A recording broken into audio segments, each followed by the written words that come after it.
at 671-9999.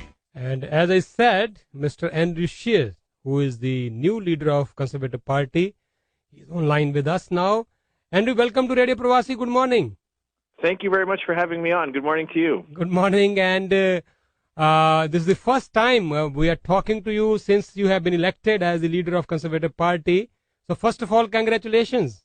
Thank you very much. It was quite an exciting race, and I'm not sure if you watched the results, but it was very stressful, but it ended up with a very good result. We were watching it till last, and Rakesh Joshi was on, in contact with us, and we understand that Mr. Barnier was leading till the last round, but you surprised everybody. Well, I had a great team, and you mentioned Rakesh. He was a huge help, great organizer, and we focused on the ground game and meeting with people and working within communities. So the media might not have paid enough attention to that part of the race, and I think the results showed that. Mr. Scheer, when you came to our studio, I found you to be a very cool guy, smiling all the time. So it's a very challenging job, very stressful job. How are you doing now? I'm doing great. It's the toughest part has been balancing my family with my new responsibilities. As you know, I have 5 children. They're quite young still, so we've had to do some work on making sure that I build time into my schedule to be home, to spend time, and I've even taken them on the road. I went to Atlantic Canada for Canada Day, Charlottetown, PEI, New Brunswick, Nova Scotia, Newfoundland, and I took the kids along with me. So they got to see a new part of Canada for them, and I'm hoping to be able to take them on some of my future trips as well. So there were 14 candidates in total, and very fiercely, fought, this contest. You guys were fighting with each other during the debates. But now, what's the situation now? I mean, you're all from the same party. How the other candidates are now, supporting you? Yeah, you're absolutely right. During a leadership race, we have to compete against each other, and we each have to make our pitch for why we would be the best leader for the party. At the end of the day, though, we're all conservatives, and we all believe that it's conservative policies and solutions that will help Canadians increase prosperity, make for safer communities. And so now what I've done is I've reached out to all the other campaigns, and I've congratulated them on a good race and thanked them for all that they've done for the party. And I've invited them to help shape the party's future, so that each and every one of them sold memberships, brought new people into the party, and I want to make sure that we keep that momentum going. And I get the sense that everyone is on board, that everyone is willing to focus on the real job now, which is convincing Canadians that we need to get rid of the Liberals and their high taxes and bring back a conservative government that's focused on empowering Canadians. Okay, so the honeymoon period is over, I believe now. Now the real challenge is in front of you. So we have a majority government mandate for the 4 years, but you have to take the party to the next elections. What do you see? What are the major challenges for the party, first of all? Yeah, well, I've got a couple of big challenges. First of all, I am very aware that as a new leader, there may be many Canadians who are not familiar with who I am. So this summer, I'm trying to address that challenge, just getting out and meeting as many people as I can, introducing myself so that people can make a personal connection between what I stand for and the party. So that's job number 1, is just connecting with people. Job number 2 is going to be making the case for conservative policies in a positive way. I believe that Canadians were very satisfied with the policies that we had over the time of our government. People appreciated the fact that we were lowering taxes, had a strong principled foreign policy. We invested in our large cities and trying to make life easier and more affordable for Canadians, and we brought the government back to balanced budgets. But we lost touch with Canadians, I think, when it came to tone and offering a positive vision. So that's what I'm going to be doing, is over the next few months working on policies that speak to Canadians, that will resonate with Canadians, and show how a conservative government can make life better for people. Okay, so during last elections, before this election, we saw that all those ridings which were being considered as the liberal strongholds, they came to your fold to the Conservative Party. That's why Conservative Party could get a majority government first ever time in the history of its formation. But during the last election, we saw many of those ridings going away from your fold. What was the reason? I mean, immigrants played a very crucial role at that time. How? What are your plans to bring back that bigger chunk of immigrants? hmm Well, I believe that on issue by issue, new Canadians share conservative values.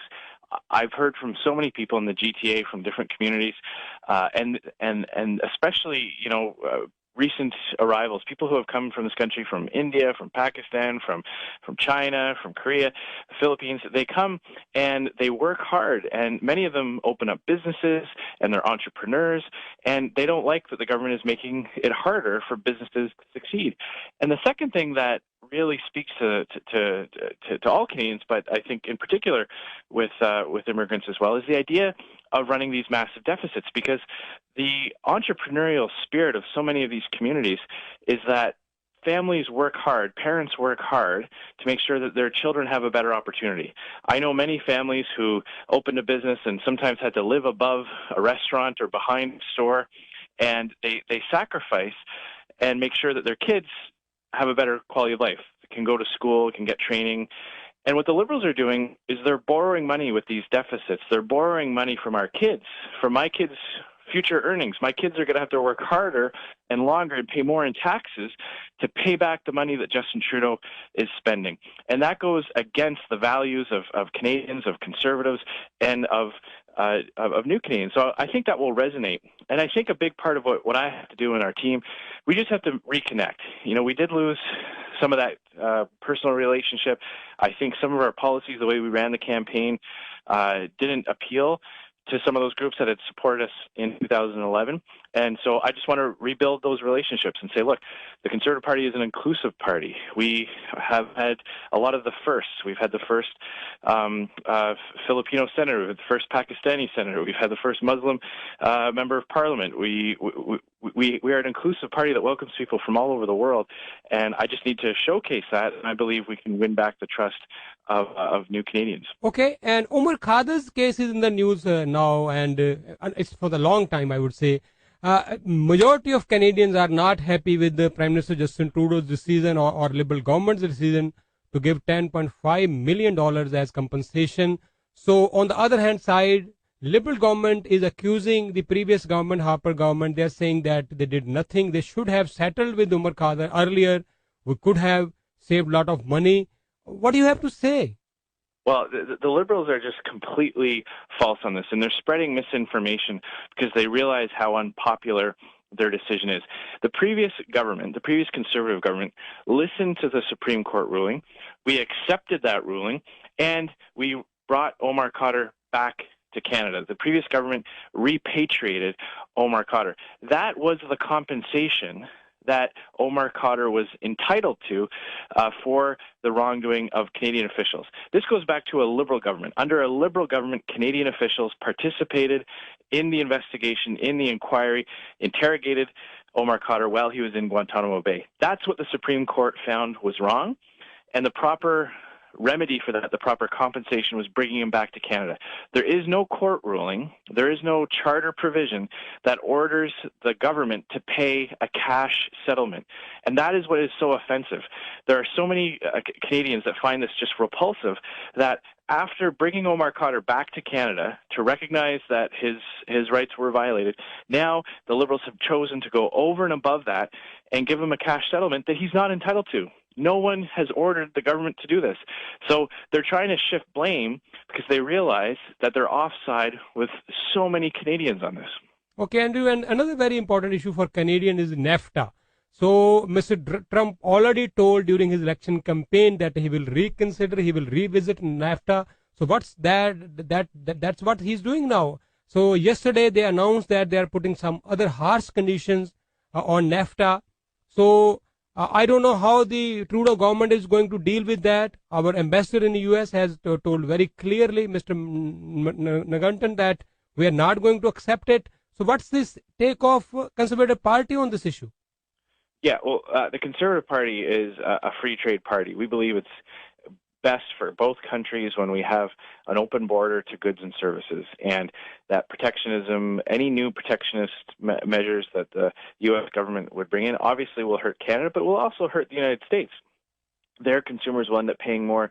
Their businesses that import Canadian goods or sell into the Canadian market will be hit hard as well. So we've committed to having a united front, to drop the partisan lines when we're in the United States, to show the Americans that the Canadian Parliament is united in fighting for a free trade deal.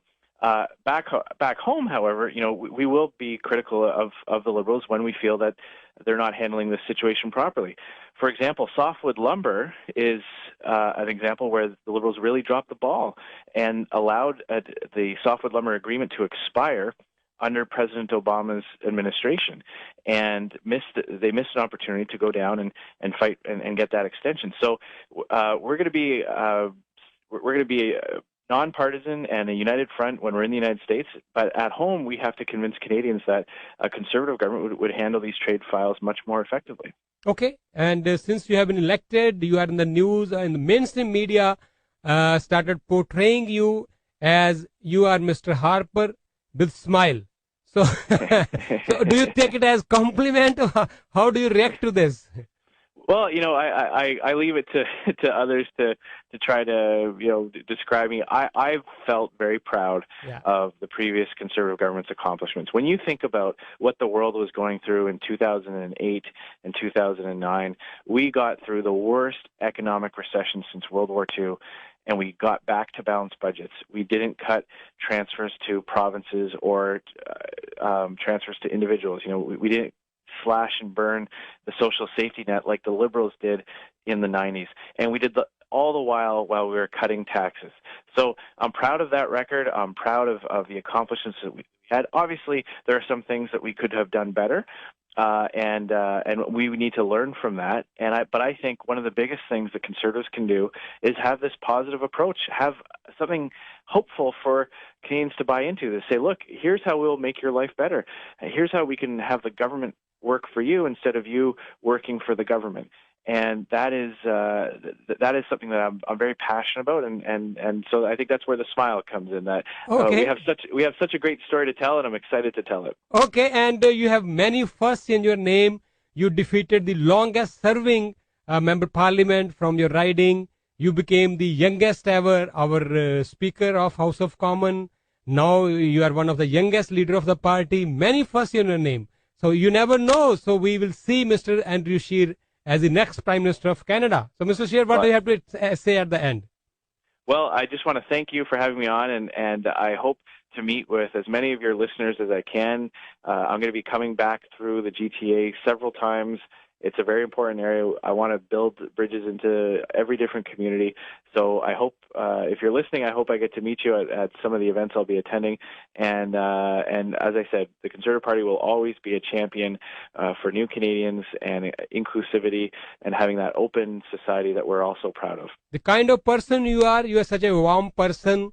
Whosoever meets you, then definitely, they feel such a strong bond with you. So I'm sure with this strength, you will be able to win over, hearts of Canadians all over the country. So we wish you good luck, Andrew Scheer. Thank you very much for talking to us. Thank you. Thanks a lot. Take care. Thank you. Bye. और Andrew share ਜਿਹੜੇ ਜੀ ਨਵੇਂ leader ਬਣੇ ਆ conservative party ਦੇ ਤੋਂ ਬੜਾ ਇਹਨਾਂ ਦੀ ਮਿੱਠੀ ਸਮਾਈਲ ਹੈ ਬੜੇ ਮਿਲ ਵਰਤਨ ਵਾਲੇ ਵਿਅਕਤੀ ਨੇ ਤੁਸੀਂ ਮਿਲੋਗੇ ਤੁਹਾਨੂੰ ਅੱਛਾ ਲੱਗੇਗਾ ਮਿਲ ਕੇ ਤੋਂ ਕਈ ਕੰਜ਼ਰਵੇਟਿਵ ਪਾਰਟੀ ਦੇ ਲੀਡਰ ਐਸੇ ਵੀ ਸੀ ਅਸੀਂ ਦੇਖੇ ਪਿਛਲੀ ਸਰਕਾਰ ਦੇ ਵਿੱਚ ਜਿਹੜੇ ਗੱਲਬਾਤ ਵੀ ਚੱਜ ਨਾਲ ਨਹੀਂ ਸੀ ਕਰਦੇ ਉਹਦਾ ਸ਼ਾਇਦ ਨਤੀਜਾ ਫਿਰ ਇਹ ਸੀ ਲੋਕਾਂ ਨੂੰ ਚੰਗਾ ਨਹੀਂ ਲੱਗਾ ਉਹਨਾਂ ਦਾ ਬਿਹੇਵੀਅਰ ਰੁੱਖੇ ਸੀ ਉਹ ਤੇ ਨਤੀਜਾ ਫਿਰ ਇਹ ਹੋਇਆ ਕਿ ਹੌਲੀ ਹੌਲੀ ਉਹ ਲੋਕਾਂ ਤੋਂ ਦੂਰ ਹੁੰਦੇ ਗਏ ਤੋਂ ਮੈਜੋਰਟੀ ਸਰਕਾਰ ਜਿਹੜੀ ਸੀ ਕੰਜ਼ਰਵੇਟਿਵ ਪਾਰਟੀ ਦੀ ਉਹ ਅਲਟੀਮੇਟਲੀ ਸੀਟਾਂ ਵੀ ਲੂਜ਼ ਕੀਤੀਆਂ ਸਰਕਾਰ ਵੀ ਗਵਾਈ ਪਰ ਉਮੀਦ ਹੈ ਕਿ ਜਿਹੜੇ ਹੁਣ ਪਿਛਲੀਆਂ ਕਮੀਆਂ ਪੇਸ਼ੀਆਂ ਹੋਣਗੀਆਂ ਖਾਸ ਤੌਰ ਤੇ ਜਿਹੜੇ ਨਿਊ ਕੈਨੇਡੀਅਨਸ ਵੈਸੇ ਹੁਣ ਮੈਨੂੰ ਲੱਗਦਾ ਆਪਾਂ ਨੂੰ ਇਮੀਗ੍ਰੈਂਟ ਵਰਡ ਨਹੀਂ ਯੂਜ਼ ਕਰਨਾ ਚਾਹੀਦਾ ਨਿਊ ਕੈਨੇਡੀਅਨ ਕਹਿਣਾ ਚਾਹੀਦਾ ਆਪਾਂ ਸਾਰੇ ਕੈਨੇਡੀਅਨ ਜਦੋਂ ਅਸੀਂ ਇਸ ਕੰਟਰੀ 'ਚ ਆ ਗਏ ਤੇ ਫਿਰ ਆਪਾਂ ਫਿਰ ਕੈਨੇਡੀਅਨ ਆ ਇਹ ਗੱਲ ਵੱਖਰੀ ਹੈ ਕਿ ਕੋਈ ਪੁਰਾਣਾ ਕੈਨੇਡੀਅਨ ਹੈ ਲੰਮੇ ਸਮੇਂ ਤੋਂ ਰਹਿ ਰਿਹਾ ਹੋਵੇ ਕੋਈ ਨਵਾਂ ਕੈਨੇਡੀਅਨ ਹੈ ਪਰ ਆਪਾਂ ਹੈ ਸਾਰੇ ਨਿਊ ਕੈਨੇਡੀਅਨਸ ਤੋਂ ਨਿਊ ਕੈਨੇਡੀਅਨਸ ਨੂੰ ਲੂਜ਼ ਕਰਕੇ ਕੰਜ਼ਰਵੇਟਿਵ ਪਾਰਟੀ ਨੇ ਕਾਫੀ ਵੱਡੀ ਕੀਮਤ ਚੁਕਾਈ ਜਿੱਥੋਂ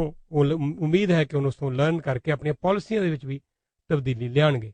ਜੁੜੇ ਹੋਏ ਹੋ ਤੁਸੀਂ ਰੇਡੀਓ ਪ੍ਰੋਗਰਾਮ ਪ੍ਰਵਾਸੀ ਦੇ ਨਾਲ।